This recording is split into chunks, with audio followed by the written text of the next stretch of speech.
Hey, it's your girl Racqui B, and you know, each and every Monday here at 100.9 FM, you got the rundown with your girl Racqui B. Today's episode was crazy. Chatted up with my girl Robin WILT, running for Congress, and then we switched gears a little bit. Had my boys FTH in the building. Oh, yeah. These characters. FTH. Listen, do not press pause. Watch this whole episode. It is lit. Peace. And anywhere we go, y'all gone crazy. Listen, ding-a-ling-a-ling, spoon bell-a-ring, knife and fork to find the dumpling. Come for some ranking disappear with your banana. Oh yes, this is a rundown with your girl Racqui B, each and every Monday here at 100.9 FM. And like I promised, I have my girl Robin. Talk to me. Hi. See, you know. Thank you for having me here. Thank you for being here. Okay, so I did my research. You know, Guyanese. That's right. Descendant, Caribbean girls. Caribbean girl. Yeah. Listen, you guys. She was in here jamming. Okay, I said, stunt. You gotta play some soca. Okay, for my girl Robin, because we gotta get her in the mood. Yeah, it was Caribana up in here. I seen it. We got it on film. She trying to sway a voter. Yeah. As soon as she said Caravana, I was like, word? Because you know it's about that time of year. That's right. I see what you're doing. Exactly. I'm paying attention. I'm paying attention. Listen, you paying attention? I'm paying attention. It's going to take more than... She walked in here like it was Caravana. Caravana might just sway. Listen. So, how are you? I'm doing well. How are you? Great. So tell us, tell Rochester, tell our listeners a little bit about yourself. Okay. Just give us like a background. I know your parents are Guyanese. My parents are Guyanese. First generation American. First generation American. And you're here. You reside in Brighton. Right. Okay. Right. No, you tell us. You tell us. I did too much research. I did too much research. She's pulling it out of me. So, I currently serve on the Brighton Town Board. Okay. But I came into electoral politics from the activism side. Okay. So for the last decade and a half, I've been out on the streets trying to fight for all the things that we want as a community: single-payer healthcare, Medicare for all, a living wage, quality, humane immigration reform, all those things that matter most to us. That's what I've been on the streets fighting for. Right. And, my entree into politics came when my brother was serving in Iraq in 2004, and he was grievously injured by an IED. So thank you. So, at the time, my youngest son, he was just 4 months old, but we did what anybody would do. We packed up the car and we headed down to Walter Reed Army Medical Center to make sure that my brother made it home in time for Christmas. So we were there during dozens of surgeries that he had. But it was at that time I kind of realized that I could not afford to sit on the sidelines and let others make decisions that matter most to my family and to all families. And so that's when I got active. Okay. So you entered through activism. So you haven't held a political office technically. I currently am on the Brighton Town Board. Okay. Yeah. So you're currently on the Brighton Town Board. Yes. Okay. So and now you're running for Congress. Yeah. That is a huge leap. Okay. It may seem so, but I have spent the last decade and a half engaged and organizing. The reason I'm running is because I'm running for all of those people who said when this office became available, we need you to step up. Right. And because I've been coalition building, I live in the suburbs, but I have a lot of contacts in the city of Rochester, and we've been fighting these issues on a community level for so long. Right. And we look at our city, our region, and it's so divided. Right. We just saw the report that Rochester is ranked 5th in the nation in terms of wealth disparity. Wow. Income disparity. We have the haves who are earning, twice as much as the have-nots in this community, and that's an incredible dichotomy. That is insane. So your primary goal, when you enter office, is to change. What is your primary goal when you enter, if you do get this position? My primary goal is to have justice implemented. You know, we live in a very unjust society right now, and one of the reasons that I support single-payer health care is because healthcare is a human right. And I feel that most of the policies that I'm advocating for, these are what all working families want. Right. But Correct. because women are so underrepresented in office, we often don't hear these issues talked about, and we don't have these issues passed. You know, Congress right now is only 19.6% women. Oh wow! And I was going to ask you that. How has it been running as not only a woman but an African American woman? Like, what trials have you faced? What obstacles are you facing right now because of your race and your gender? Yeah, well, of course, you know, I only recently ran for a Brighton Town board. And even that, canvassing in the suburbs as a black woman is different than, you know, you're not whom people expect to see. Right, yeah. Right? Yeah, you're not whom people expect to see. So definitely there was some adversity, you know, some surprise, you know. And I think often as African American women, we're not only underestimated, but our experience is challenged. Right. So I think there's a lot of discussion of, well, what experience does she have? And Right. yeah, I think I have the experience that matters most. Right. I have the experience working with people, representing everyday people on the issues that matter most to us. Right. And that and your issues, so your pillars, I will call them pillars Yeah. because you call it our movement, right? Yes, I do. That's your hashtag, our movement. And your movement, basically, I identify them as pillars that you are addressing throughout your campaign. Can you talk about these pillars? Sure. I'm So gonna call we've them pillars. We've already talked about expanded and improved Medicare for all, Right. And then quality education for all. I would like public K through 16 education because, you know, my parents immigrated to this country with $40 in their pocket, right? And they were able to leverage the economic and educational opportunities available to them in order to create a life that American we dream. experience. Right. Yeah. American So dream. the American dream. I do feel like my family is the embodiment of the American dream, and I want that to be available for all Americans. I don't think it should matter what your zip code is. I don't think it should matter who your parents are, what your race is. I would like to see those opportunities available to everybody, and we have the resources to do it. Somebody once said, you know, don't tell me what your priorities are, show me your budget. And right now, a lot of our budget goes towards subsidies for the very wealthy, subsidies for corporations, and we need to make sure that we are putting those dollars towards people and not profits. Right. So what would you say to those people that think that you can't relate because you didn't grow up in the city of Rochester, you grew up outside the city, you grew up in the suburbs. So what do you say to those voters that are like, she really can't relate because she didn't grow up in our why are you trying that she really can't relate to us, you know, because she didn't grow up with us in our conditions, you know. What would you say to them that I would think say you're I not grew up relatable? black.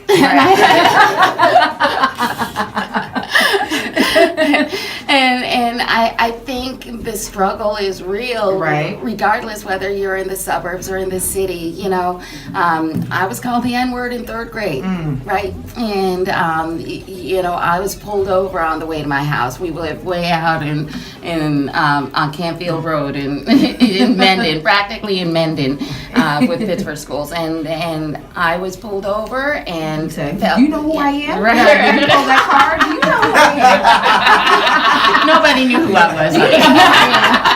Nobody knew who I was. Get you fired.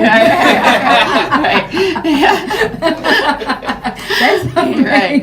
Yeah. And you know, and I'm raising 3 black boys. Right. And so I know that they're never going to get the same benefit of the doubt that their white counterparts and peers have. But I think that regardless where you grow up, there is a continuity to that experience. And so I understand it, and I will fight for all of our community. Okay, all right. Is she swaying your vote a little bit? Yeah, I'm listening. You're listening, right? I'm listening. She goes to Caravana. That's right. She's Guyanese. Guyanese, Like, yeah. I'm a, you know, she's convince me a little bit. She's a black woman. I didn't But that's put the the thing is obvious that- out there, you know? I don't just necessarily just look at, the color black alone. What are you going to offer me? What can you do for me? Because that's the society that we live in. That's right. So rather, things sound good, but then when you get there, what are you going to do? Exactly. Well, Because, politicians are not, the most trustworthy Politicians are politicians. But she's coming from an activist but I point of am Activist not. point. I am not your traditional politician. I am an activist, right? Okay. Elected. That's what I call myself. You're trying And- to go in there and basically change. Yeah. Even on the Brighton Town board, our current board, I'm the only woman. I'm the only African American woman on the board. But one of the first things I did was, people call me councilwoman, and I said, you know what, gender neutral language is what we need to be using because we can't. It's exclusive to be talking about men and women, and we are all members of the council. We all have an equal vote. We all need to address each other in the same manner. Right. And then the other thing that I implemented was the Inclusion, Diversity, Equity Advisory Board. Yes, the idea board. And so I've been very busy over there in Brighton. Very busy. Because we saw in our community a need to have these discussions. While Brighton is by far not the worst town in terms of having a diverse staff and diverse members serve the community, we have not met our goals for diversity on a town level, and so I felt that we needed a community committee to kind of go through best practices and making sure that we were making outreach into all the communities that we needed to, and that everybody in Brighton was represented. Yeah, I see you, son. Okay. All right. Well, we have more with Councilwoman. Can I be Councilwoman? You may. Activist. Ms. Robin Wilt. When we get right back, stay locked in. It's Run Out with your girl, Racqui B. All right. If you're just tuning in, it's the girl, Racqui B, here on the Rundown 100.9 FM. And I got with me the activist extraordinaire, Councilwoman, Miss Robin Wilt. Hello. Hi. She's so cute, and your energy is amazing. Aw. As soon as you walked in, I mean, listen, the soca was playing and she was in. All right, she was in. Now, before we went on break, Yeah. we were talking about what differed you from the other candidates. Yeah, and candidates. is the fact that you are an activist That's right. and you stand firm in that. Yeah, I fight for what I believe in. I stand up for justice. And that was true with my own son. Right. In seventh Can you tell us, grade, what in happened? seventh grade, my son was racially harassed. He was being called all sorts of racial epithets in his class. We saw a decline in his grades.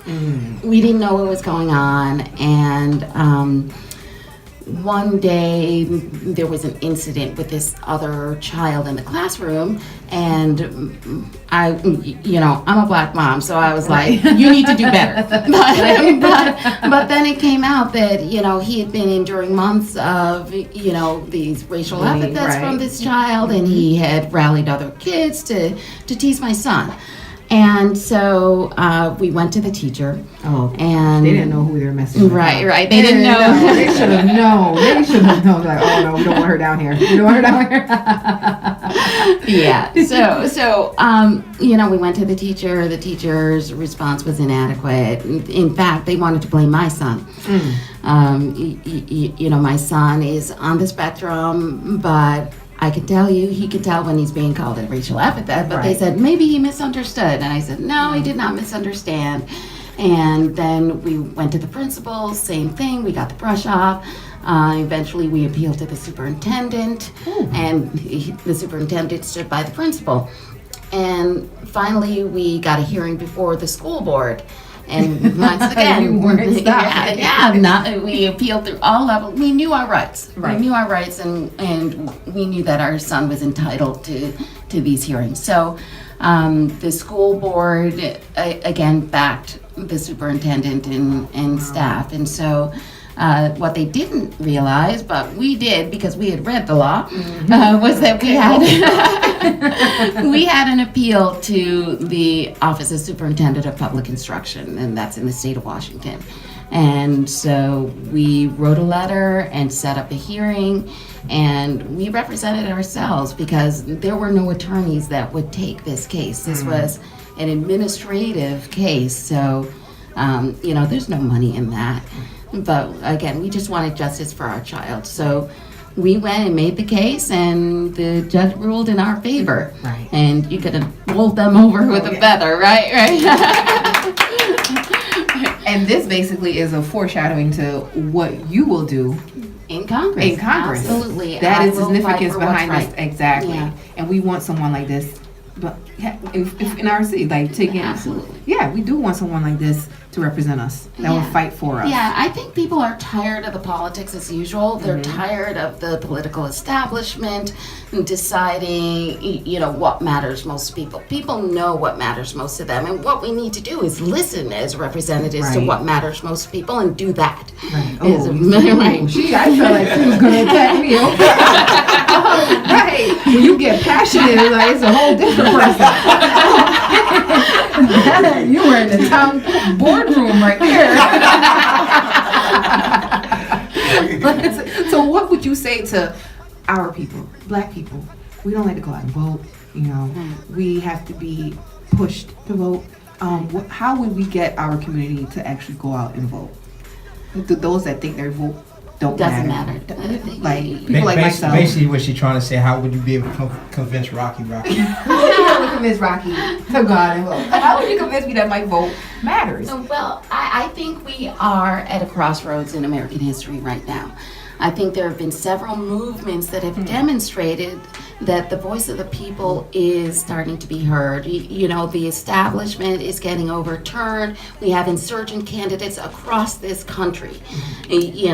Democrats are getting elected in the most red of states. Right. And this is our time, and this is really black woman magic time. Right. Yeah. Women Oh, yeah, in general, black girl but magic. in particular, black girl magic. Yeah. So I think that, we need to turn out in force and exercise our right to the franchise. This was hard fought, right? This was Right. fought with blood. And Right. we can't take Literally. it for granted. We can't take it for granted. This is our time in history, and we need to grab the reins and get out there and make history. Right. Okay. When should they go out? When should we when should we go out to vote? When are the elections? The Democratic primary is on June 26th. Okay. And I will tell you, I am the only mother in this race. So I'm standing out there for all mothers, All mothers. and I want you to come out. Yeah, and I'm a new mom. I just had a baby That's boy right. 4 Yeah, months but ago. Yeah, thank you, thank you. Congratulations. 4 months ago. That's right. I was pregnant for 8. So I'm gonna get a little personal. So Yeah. what advice would you give me? You have 3 boys. Yes, I do. I just had a baby boy. So what advice would you give me as a mother? Mother to mother. Mother to What mother. advice would you give me raising a black man in today's society? It's not easy. It's not easy. But you have to be the one. He's not going to get the benefit of the doubt from anyone else, but you need to stand for him. And that's my kids know that regardless what they do, I am going to stand up with them. I'm going to stand for them. And that's what we need to see. Our kids just need to be loved, right? And I think if you're coming from that place of love, you can't go wrong. Right. And if I can't do it, I have you on speed dial. And I'm going to definitely contact you because I know you're going to take it there. Listen, you need my help. We're going to go to the Supreme Court. We're going to do all of that. I already know. I know you're a little pit bull in the skirt. I know it. When you started getting passionate, I was like, oh, this is the activist part. Listen, Mrs. Wilt, it's been a pleasure here having you on a rundown. Please feel free to stop by again. Okay? Oh, thank you. Please I feel free. hope to stop by again. Yes, Yeah. definitely. I'll contact your people. Your people will talk to my people. Because you do have some people on your team. I have your some campaign people team. here in my campaign shirts, and I'm gonna get you one too. Thank you. Thank you. Can I choose my color? Or is it They gotta match the Standards. They gotta match the But you boots. got them nice and soft. Great quality shirt. Listen, she has fashion sense, okay? Great quality shirts. I want to thank you so much for stopping by the rundown. It's been a pleasure chatting with Thank you. you. Same Please here. go out and vote. The primaries June 26th. 26th. Thank June you. 26th. Please vote Robin Wilt on the ballot. WiltForCongress.com. WiltForCongress.com. Our movement. And she's Guyanese. That's all the West And Indians. again, That's all the West Indians right there. There we go. Yeah, of course. It was a rundown with your girl Racqui B. Stay locked in. We got my boys FTH stopping by. DJ Stunt, you ready? You ready to rock out? Peace.